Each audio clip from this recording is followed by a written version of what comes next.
Ġie ffirmat ftehim ta' kooperazzjoni bejn l-Awtorità tal-Bini u l-Kostruzzjoni l-BCA u l-Awtorità tas-Saħħa u s-Sigurtà fuq ix-xogħol l-OHSA biex joffru aktar sigurtà f'diversi oqsma waqt li jibdew jagħmlu spezzjonijiet konġunti f'siti ta' kostruzzjoni. Iż-żewġ awtoritajiet stabbilixxew proċeduri ta' kif se jkunu qegħdin isiru tal-ispezzjonijiet waqt li jaqsmu l-informazzjoni u rapporti investigattivi biex jittieħdu azzjonijiet meħtieġa. Preżenti għall-iffirmar kien hemm il-Ministru għall-Ġustizzja u Riforma fis-settur tal-Kostruzzjoni Jonathan Attard, flimkien mal-Aġent Kap Eżekuttiv tal-BCA il-Perit Rodrik Bonnici u l-Kap Eżekuttiv tal-OHSA Josien Kutajjar. Il-kol tennew li l-ftehim se jkompli jagħmel li żewġ entitajiet aktar effettivi f'ħidmietom. Eventwalment awtoritajiet differenti fosthom l-OHSA u l-BCA jikkollaboraw flimkien biex is-settur hemm barra ikun kemm jista' jkun aktar effiċjenti.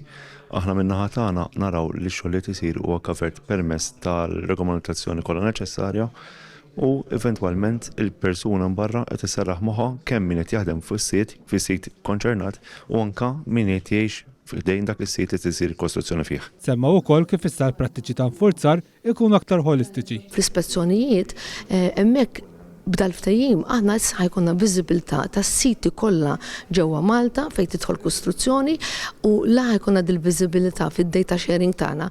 Aħna nkunu nistgħu nestendu l-ispezzjonijiet tagħna f'aktar u f'aktar postijiet. Il-Ministru Attard għalli wara li fawissu li għadda l-awtoritajiet bdew jaħdmu fuq il-proġett pilota saru madwar 540 ispezzjoni konġuta fejn tieħdu 134 azzjoni mill-uffiċjali tal-BCA u 147 oħra mill-uffiċjali tal-OHSA. B'każi minnhom kellhom jittieħdu l-qorti. Għaddejjin ukoll numru ta' evalwazzjonijiet jew studji seħħilhom li trid biex nassiguraw li das-servizzi jkomplu jissaħħu għax hemm l-aspett regolatorju marbut mas-settur tal-kostruzzjoni.